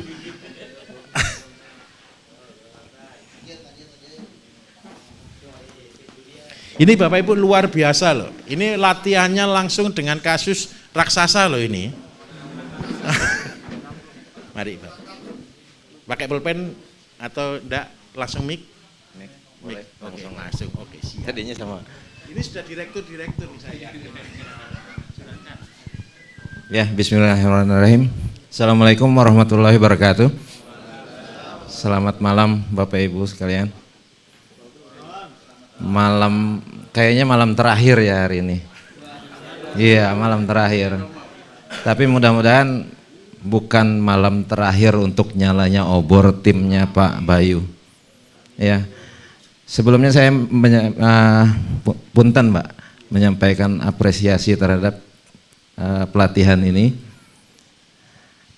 Para militan kayaknya. Jadi kawan-kawan ini saya mengalami beberapa pelatihan, mungkin ini yang pelatihan yang terbaik saya alami. Ya. Kebetulan sebelumnya 20 tahun saya mendampingi desa Pak. Dari Kementerian Dalam Negeri, dari PNPM Mandiri Perdesaan, sampai dengan Kementerian Desa, pendamping desa. Dan di situ banyak sekali pelatihan-pelatihan yang diberikan. Saat inilah pelatihan yang paling keren yang saya alami. Pelatihan paling keren karena pesertanya juga keren.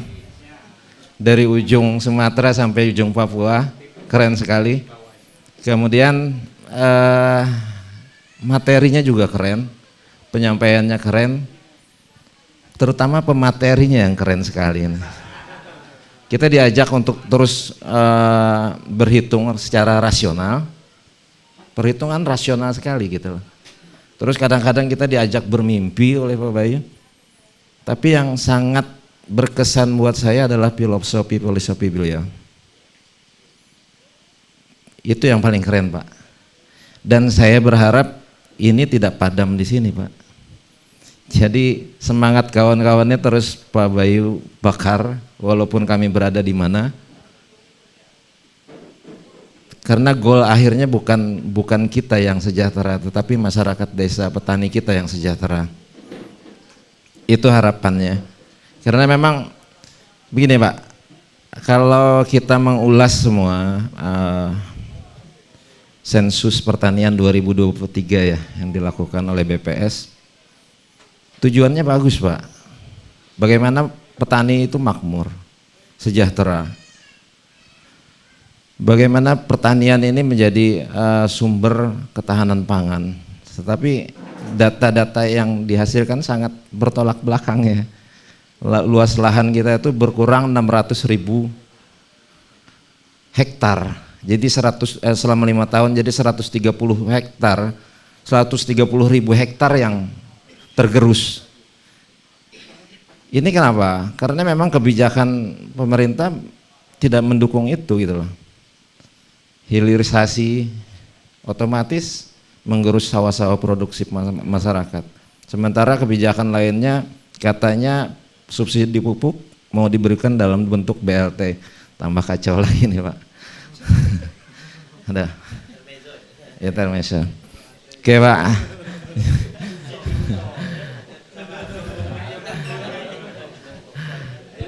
Ya, itu intermezzo tadi ya. Unek-unek saja. Saya 3 tahun bertapa di Gunung Kalimantan dan sekarang turun bertemu orang-orang hebat. Hari ini malam ini saya bertemu orang-orang hebat yang penuh dengan ini kayaknya 4 generasi nih Pak. 4 generasi. Saya termasuk generasi Z ya. Iya. Generasi X. Ada milenial, ada generasi Z, ada baby booms juga ada kayaknya. Yang di atas 64 ada Pak. Kelahiran.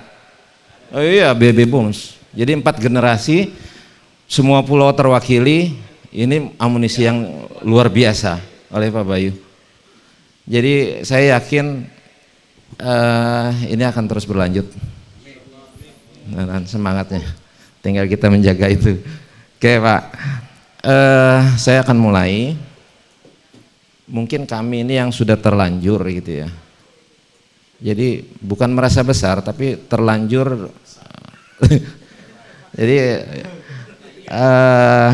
mungkin kawan-kawan lagi, saya kadang-kadang dari hari pertama agak iri juga, saya harus memulai gitu. Tapi kami berjuang untuk meneruskan apa yang sudah kami rintis 3 tahun.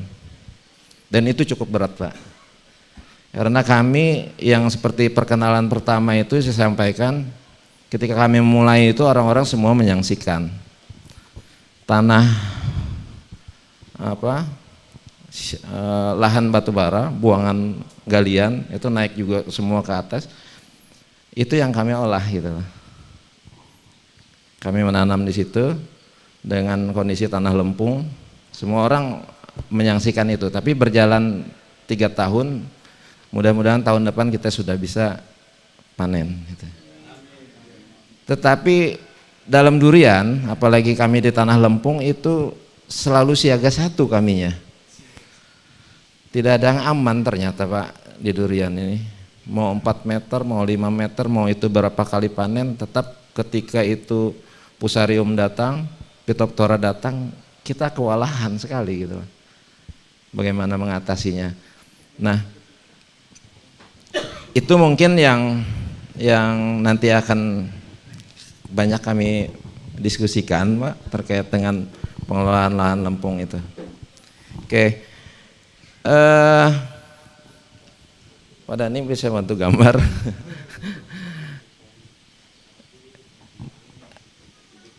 Mungkin sekilas saja yang gambaran yang kita kelola.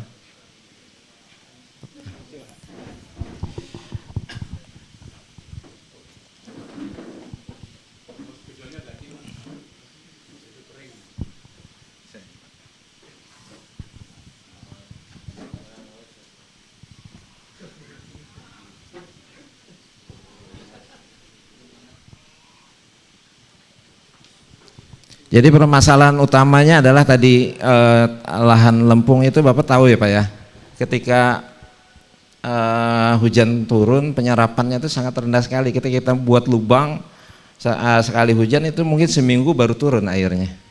Jadi kalau kami ibaratkan kami menanam itu di dalam pot yang pori-porinya kecil sekali gitu. Nah, kami sudah berusaha mengupayakan menanamnya dengan sistem busut. Jadi sistem donat gitu ke atas, tapi itu cukup membutuhkan tanah yang cukup besar juga topsoilnya. Karena yang kami butuhkan adalah topsoil. Berapa kali kami sudah mencoba dengan yang limbah berlimpah di Kalimantan kan adalah jangkos, jangan kosong kelapa sawit. kami untuk menambah unsur hara di atasnya. Tetapi hasil pemeriksaan lab yang kami lakukan rutin terakhir kemarin itu 3 bulan ke belakang, C organik sama B organiknya masih kecil sekali, Pak. Jadi kayaknya tidak cukup membantu juga gitu loh. Ketika banyak unsur yang kami masukkan di situ. Terus juga kami sudah membuka setiap pohon ada bioporinya, bagaimana ini bisa terjadi sirkulasi yang cukup lumayan di bawah tanah, di permukaan akar-akarnya. Tapi itu juga kurang begitu memberikan dampak gitu ya. Oke. Nah,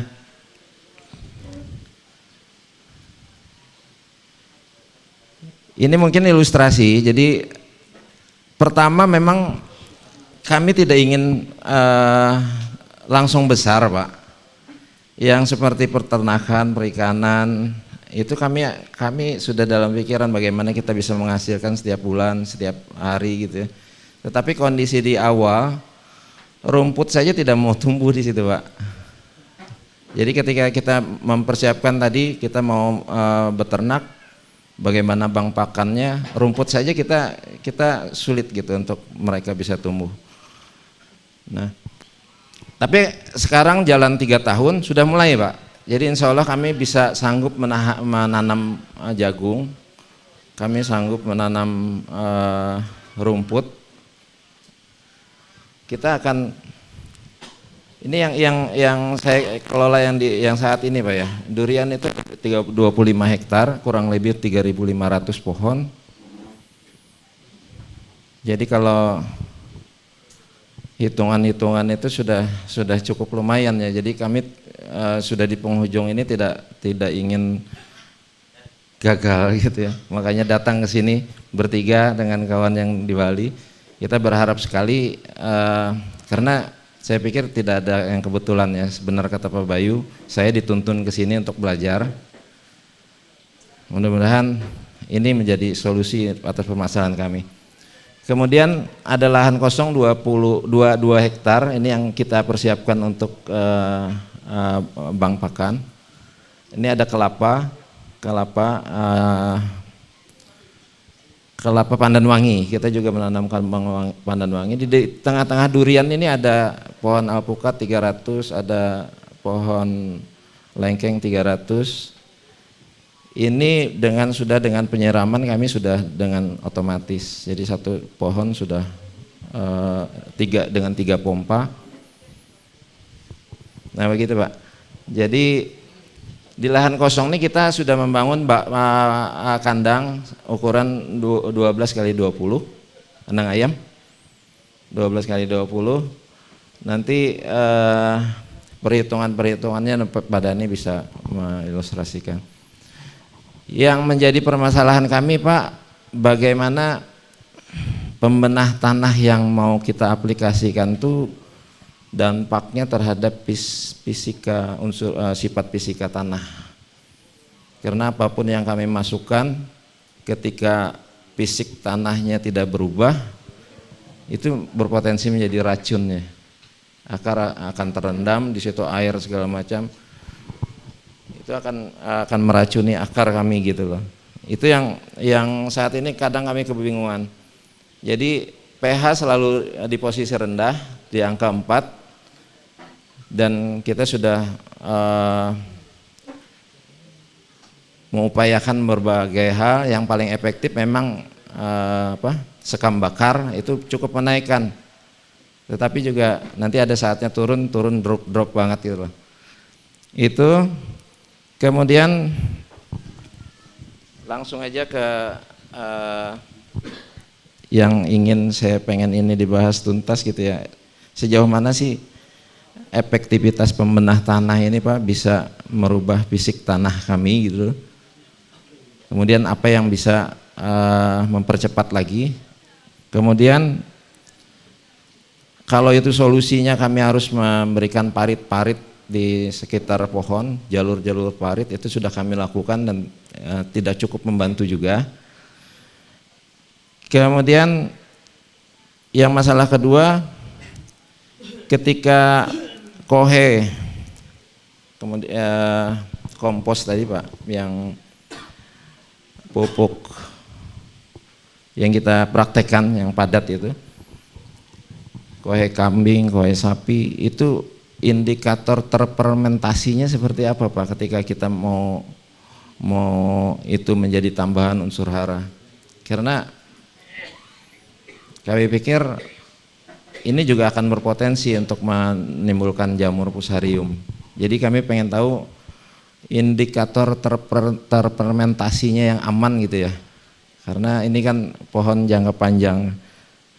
Terus upaya preventif untuk penanganan jamur fusarium itu seperti apa Pak? Apakah betul jamur fusarium ini ketika menyerang itu tidak ada obatnya gitu loh? Karena apapun unsur baik yang kami masukkan ketika itu terserang jamur fusarium, kita melakukan terapinya adalah dengan kocor fungisida Pak. Kocor fungisida walaupun itu merusak lagi lingkungan kami gitu loh. Apakah kalau misalnya itu peluangnya tidak susah untuk sembuh, ya akan kami hentikan gitu loh. Ketika jamur fusarium itu menyerang pohon kami, dan itu yang paling sering terjadi gitu. Terus ya pengobatan jamur fusarium yang paling efektif seperti apa? Itu aja mungkin Pak yang saya sampaikan. Mudah-mudahan ini bermanfaat. Kasus kami ini mungkin Bapak yang dari Kalimantan kurang lebih masalahnya sama. Ada Bapak yang dari Kalbar, ada yang dari Kalsel juga. Saya cukup mewakili dengan kasus yang sudah kami lewati. Oke, mungkin itu aja Pak Bayu. Sekian, terima kasih. Assalamualaikum warahmatullahi wabarakatuh. Ini berat sekali ini kasusnya. Ayo, kita akan mencoba Bapak Ibu. Ayo kita berpikir logis. Jadi minta maaf. Kalau masih ada penyebabnya, kira-kira masih ada solusi atau tidak? Ini prinsip saya. Sesuatu yang tidak ada penyebabnya itu paling sulit diatasi. Tetapi kalau masih tahu penyebabnya berarti bisa dicarikan solusi atau tidak. Itu yang paling penting. Kalau saya melihat cerita ini tadi Bapak Ibu, ayo kita analisa sama-sama. Kendala terbesar di mana kira-kira? Kurang unsur hara, kondisi tanah, ada satu yang paling memprihatinkan dan ini harus kita carikan solusi. Kata-kata begini, air saja 1 minggu baru bisa turun. Fusarium itu tumbuh di mana? Air. Berarti problem terbesar, semua tanaman kalau kerendam air dan airnya itu tanda kutip mati, tanahnya tanda kutip mati, maka fusarium pasti tumbuh kembang. Oke, clear di sini? Nah, kalau sudah terlanjur tanam, saya mengganggu enggak kalau saya di sini? Oke, saya di sini aja. Ini pohon, ini dalam. Minta maaf Pak, saya minta koreksi. Dalamnya pertama ini berapa Pak? 1 meter persegi. Yang Bapak ceritakan tadi, ini tanah kira-kira di bawah 1 meter juga sama lempung enggak Pak kira-kira Pak?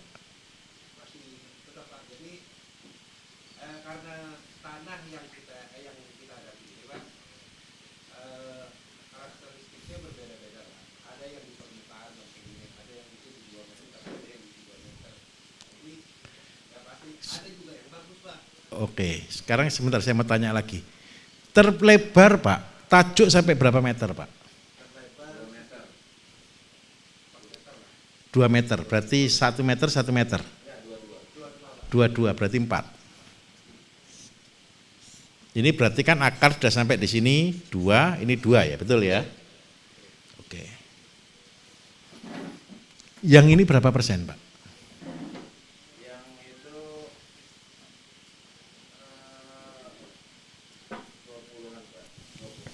yang lain berarti bantat ya. Kita bagi grade-nya ada 4 Pak. Jadi A 20%. Tapi B-nya ini sebenarnya mendekati A ini tipis, kita bikin tipis Pak. Baik, pakai mic Pak, pakai mic Ya, ya. Pak. Sebenarnya, halo. Ya, ya. Cek, oke. Jadi baik. dari 3.400 pohon itu sekitar 20%-nya adalah A. A. Oke. Ya. 20% berikutnya adalah B. Baik. Nah, C-nya sekitar 30-an lah Pak juga. Baik. Sisanya yang D. Itu yang kebanyakan yang kita hadapi masalahnya karena ini Pak. Baik. Oke. Kalau saya dengar kasus ini, berarti kunci utamanya adalah karena tanah mati. Nah, sekarang bagaimana memulihkan tanah hidup? Tanaman apapun Bapak Ibu, kalau dia terendam dengan air, tanpa disuruh, fusarium pasti tumbuh. Kalau kondisi seperti ini usul saya Pak. Yang pertama, penggaliannya kan 1 meter. Bapak kan saya yakin ada eksa di sana toh, tolong dalami lagi 1 meter sebelahnya. Perlebar kurang lebih segini Pak, ini kasih jarak 50 cm, 50 cm, terus ini Bapak punya jangkos banyak enggak Pak?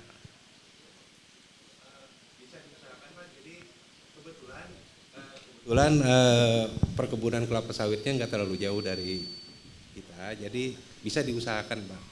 Baik, jangkos memang menghasilkan jamur juga. Tetapi kalau saya melihat kasus seperti ini Bapak Ibu kunci di dalam pertanian. Air yang tidak mengalir itu adalah masalah nomor 1. Kalau cabai air tidak mengalir selesai. Semangka air tidak mengalir selesai. Terong, tomat selesai. Yang cuman tumbuh bagus kalau air tidak mengalir cuman kangkung saja. Nah, pohon besar pun sama. Kalau air di sini tidak mengalir, maka yang tumbuh adalah fusarium. Sekarang kita antisipasi. Bapak kalau ada jangkos, diolah sempurna. Kita tidak usah pakai instan, pakai proses composting biasa Pak. Jadikan sebagai emas hitam. Terus yang kedua saya butuh abu. Yang di sini Pak, saya minta tolong buatkan komposisi persis seperti yang kita buat tadi. Kalau seandainya ada topsoil 1, jangkos 1, tapi jangkos fermentasi Pak ya, pupuk ya, sama abu 1. Kalau seandainya tidak ada topsoil, Bapak gunakan jangkos dan abu.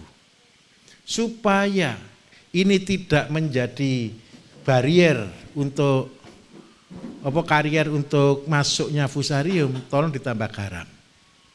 Air laut jauh enggak Pak dari sana? Kalau garam sama air laut lebih murah mana kira-kira? Garam krosok banyak aja Pak. Kalau Dekat, kita. baik garam. Berarti usahakan sebenarnya kan 1:5 Pak sebenarnya kalau garam. Tetapi karena ini pohon besar mungkin Bapak bisa gunakan garam kurang lebih 0,5%. 0,5%. Taruh di sini. Sudah. Ini clear. Selesai. Besok kalau mau tanam lagi, kemarin saya sudah sempat diskusi dengan Mas Irfan ya. Jadi begini Pak, abu ditambah kompos, jadi Bapak kan buat lubang tanam ini, kalau 1 kali 1 ini cuma bertahan 1 tahun. Dan ketika hujan lebat ini pasti tergenang. Dan ketika tergenang ini problem akan muncul, jadi daunnya pasti sudah kuning ini, banyak yang kuning ini. Nah kalau begitu yang ini yang harus didalamkan sedikit. Karena apa Bapak Ibu? Gini ceritanya, di dalam aquaponik salah satu konsep kami, kita membuatkan tanaman terendam. Bapak Ibu nanti tergabung di grup alumni, ada salah satu teman yang bias, dia akan menampilkan konsep aquaponik, tapi model orang malas. Iya model orang malas. Tadi kan sudah ada nyoba yang pakai itu ya, pakai galon bekas ya. Itu kan model aquaponik kan kayak gitu kan. Nah itu kan resiko tinggi terhadap jamur. dia kondisi terendam. Tapi supaya airnya selalu netral, berarti ada komposisinya, Bapak Ibu kan sudah gunakan fig ya, dari komposisi 1-1-1 kan. Nah, air yang digunakan tadi sudah betul enggak 1:10 untuk urea cair enggak tadi? Yang bawah tadi air apa Bapak Ibu? Apa? Sama air biasa sama urea cair kan. Nah, itu nutrisi saja mutlak di situ. Sehingga apa? Kalau dengan konsep seperti itu kerendam air terus-menerus. Drip irigasi kita di sini Pak, ini adalah tanaman-tanaman yang airnya selalu banjir. Selalu penuh karena stop kerannya belum lengkap. Saya amati, kemarin semangka masih selamat. Padahal logika itu pasti mati.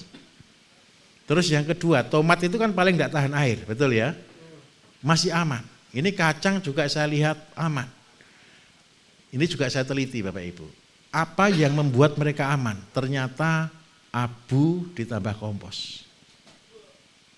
Nah, saya minta tolong Pak, Bapak lakukan mungkin beberapa pohon ya, lakukan proses seperti ini. Kalau boleh dibuatkan ini seperti sedalam 1,5 meter untuk penampungan air tadi. Karena apa? Kalau tanaman tanpa udara, tidak ada penyerapan udara di dalam, dia juga pasti mati. Yang kedua, cacing kan jelas tidak hidup Pak ya, tidak hidup. Kalau cacing jelas tidak hidup, kita harus hidupkan cacing di sana. Tukang cangkul yang gratis Bapak Ibu, namanya cacing. Tukang cangkul yang gratis namanya cacing. Saya senang ketika Bapak mengatakan ada jangkos, wah itu bahagia saya. Berarti saya punya media untuk pembuatan kompos dalam jumlah skala besar. Karena Bapak punya 3.500 pohon, seandainya Pak minta maaf Pak, ini sudah modal besar, sama-sama modal besar, kita keluarkan lebih besar lagi. Saya butuh 35 ton Pak. Bisa kan? Cuma 7 truk kan gampang kan Pak ya? Bapak proses seperti tadi, yang Bapak hari ini kita lakukan. Insya Allah Pak, ini solusinya Bapak. Kenapa kok begitu? Secara teori, ini secara teori. Saya kan belum praktek ke sana ya, belum saya survei. Ketika saya tadi dapat ide dengan memberikan ini, maka yang terjadi ada kehidupan. Terus, yang ini kan sudah kompos Pak ya. Tolong kasih cacing. Cacing di mana ada garam Bapak Ibu, cacing akan kabur. Ini kunci, cacing paling takut dengan namanya garam. Karena dia perih. Kalau dia perih kira-kira kabur kemana? Ke dalam. Sehingga dia akan membuat pori-pori ke sini. Nah, setelah sudah terjadi kehidupan, ini ajaib loh, Bapak nanti saya sebut sebagai pemulih kehidupan tanah yang mati. Nah, ini cocok jadi pengendali tanah nanti. Pak, saya berdoa, berharap Bapak berhasil di sini supaya pemulihan tanah reklamasi segera selesai, Pak. Jadi saya betul-betul akan berikan stepnya. Yang kedua, kalau ini tanamannya jelas tanamannya adalah durian, pupuk yang dibutuhkan apa Bapak Ibu? Horti. Berarti tanamannya apa? Jagung. Oke. Pak, ini saya kasih trik jitu. Sudah jelas ya, tanahnya rumput aja tidak tumbuh Pak ya. Clear ya. Kalau rumput gimana Pak? Enggak. Saya carikan lagi tanah yang tidak tumbuh. Banyak kan? Kalau percobaan jangan di tempat yang tumbuh lagi. Di batu. Bukan pengendali batu. Bukan.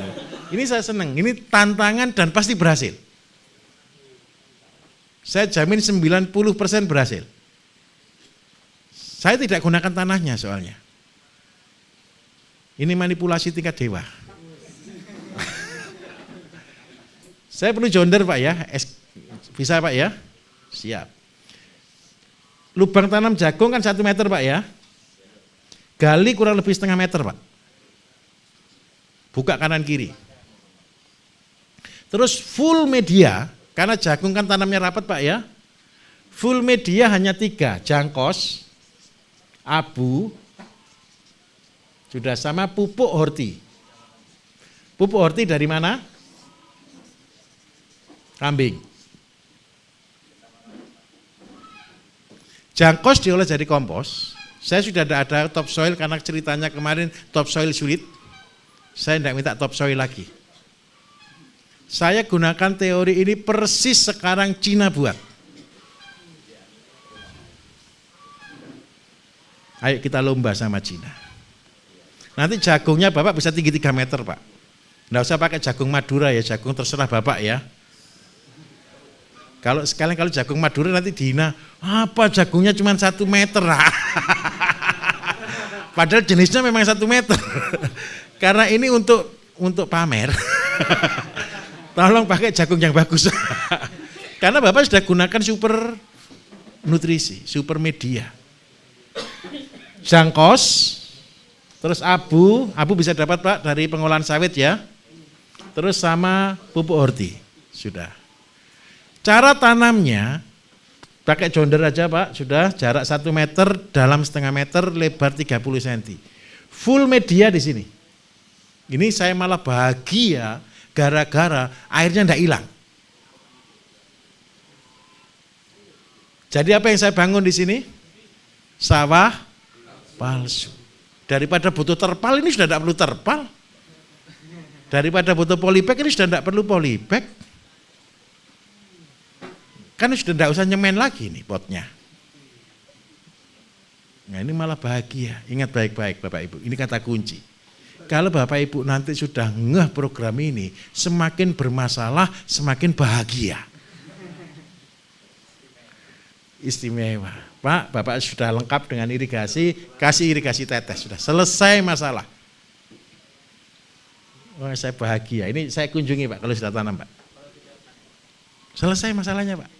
Alhamdulillah ya. Saya pikir tadi saya tidak bisa jawab. Terus Bapak ngetes jadinya pupuk tadi gimana? 1. Akan muncul jamur Pak. Namanya jamur baik. Bapak nanti tolong cek di belakang. Jadi ke staf tanya, mana pupuk yang sudah jadi? Gitu Pak ya. Nah terus terang begini Bapak Ibu, ini kabar tidak enak, kabar tidak baiknya. Saya harus katakan jujur. Pertama, ini tanamannya hanya biasa. Tanaman ini hanya biasa. Tanaman biasa itu artinya ya standar. Setelah panen 1 kali, kan sistem jalan nih. Ini baru jadi luar biasa. Nanti bisa dibuktikan Pak kata-kata saya. Pertama biasa, Bapak tanam jagung, kedua pohonnya bisa sebesar tangan Pak. Nah, inilah proses reklamasi paling cepat, membuat sawah palsu. Ini masih bahagia saya di sini karena masih ada air. Kalau di gurun Bapak Ibu saya kasih contoh. Israel membuat gurun itu menjadi subur. Itu tanah pertama diaspal. Cara ngaspalnya pakai apa? Minyak, ampasnya minyak, afkirannya minyak. Itu ditaruh di atas padang pasir. Tujuannya supaya apa? Air tidak masuk. Nah, ide itu saya munculkan celing gitu. Loh ini kan sudah bahagia, air sudah tidak bisa masuk. Anggap aja kita sedang bangun cor-coran ini. Jadi saya minta tolong kasih tanah yang tidak ada rumputnya ya Pak ya. Tidak usah luas-luas lah, percobaan 1 hektar, 2 hektar saja untuk mensuplai kambingnya. Sampai kalau untuk duriannya penyelamatannya hanya ini yang kita lakukan. Yang sudah bagus berarti akarnya sudah nyebar. Dan di sini saya butuh namanya cacing. Sudah selesai Pak. Alhamdulillah. Jadi mudah. Nanti saya kunjungi Pak ya, jagungnya ditanam dulu Pak ya. Mari Pak ya.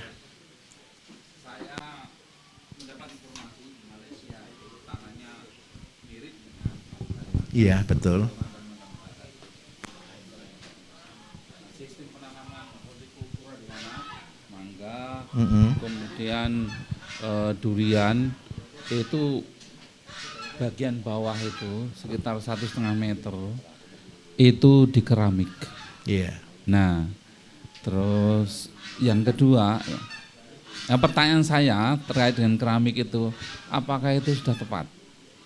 Tapi kalau dilihat dari sisi hasil, itu memang memuaskan. Kemudian yang kedua, saya ingin bertanya lebih detail di situ. Jangkos itu perlu dibakar terlebih dahulu atau utuh begitu saja? Baik. Terima kasih. Gini Pak, sorry. Jangkos ini diolah jadi kompos. Kalau jangkos Bapak masukkan di situ, itu welcome jamur namanya Pak. Iya Pak, mari Pak.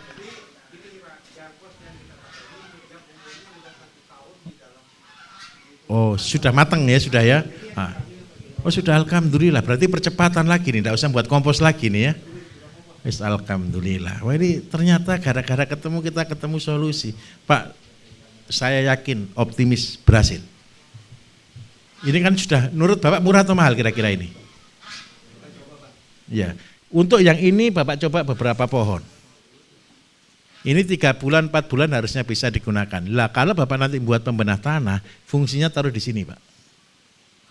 Pembenah tanah itu akan hidup ketika dia mengurai tanah dan ada mikroorganismenya. Ini kabar bahagia Bapak Ibu. Siapa tahu besi? Yang bisa makan besi siapa? Karat. Karat itu tanaman atau makhluk hidup yang lain? Minta maaf, karat itu tanaman Bapak Ibu. Karat itu jamur. Makhluk hidup. Loh iya, karat itu bukan air hujan, bukan. Karat itu jamur. Ini filosofi dunia. Sehebat-hebatnya manusia itu punya lawan siapa? Dirinya sendiri, betul kan?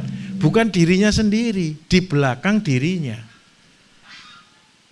Tahu daun bambu kenapa dipilih sebagai pembuat dekomposer terbaik? Karena daun bambu, daun pinus itu adalah daun yang paling sulit dihancurkan selain daun pintu dan daun telinga. Ini daun bambu Bapak Ibu, di bawahnya daun bambu ini pengurainya ya pengurainya daun bambu. Besi pengurainya ya di bawah besi, namanya karat. Itu binatang, bukan binatang, itu jamur. Kalau bentuknya indah sekali loh jamurnya karat itu. Berbunga loh Bapak Ibu. Pernah tahu enggak karat yang berbunga? Kalau enggak percaya Bapak Ibu cari besi yang sudah dicat terus tumbuh karat. Itu gambarnya indah sekali, itu jamurnya karat yang sedang berbunga. Enggak langsung kuning, tidak, dia langsung berbunga-bunga begitu itu. Tempat saya soalnya begitu Bapak Ibu. Katanya anak-anak, Pak siapa yang lukis ini Pak? Siapa yang lukis barang karatan dibilang lukisan. Nah ini kabar gembiranya. Kalau Bapak nanti buat pembenah tanah, kira-kira tanahnya Bapak ada bakterinya atau tidak? Pasti ada. Nah supaya kita menggunakan pembenah tanah Bapak tidak boleh beli. Karena saya jamin 100% tidak akan cocok. Jadi harus buat sendiri. Terus yang kedua, rumput yang sudah tumbuh, itu kira-kira membawa bakteri lokal tidak? Set PT-nya buat dari rumput yang sedang tumbuh. Insya Allah dengan program ini 70-80% berhasil. Bagaimana? Masih mau terima tantangan? Di lahan kritis masih mau bertahan enggak kira-kira? Masih. Ayo kita tunggu bapak-bapak ini bertiga sebagai pahlawan pengubah tanah tandus. Salahnya datang ke pelatihan. Dikasih tugas. Bapak minta tolong bisa dilakukan ya. Kita nanti diskusi lebih lanjut sambil ngobrol-ngobrol. Mau pulang kapan Pak? Besok apanya? Ya nanti kalau seandainya kurang kita ngobrol sedikit ya, boleh ya. Oke Bapak Ibu, malam hari ini cukup sampai di sini dulu. Terima kasih. Wassalamualaikum warahmatullahi wabarakatuh. Tenang, besok masih ada waktu sehari, tidak usah praktek besok. Langsung saya dari pagi.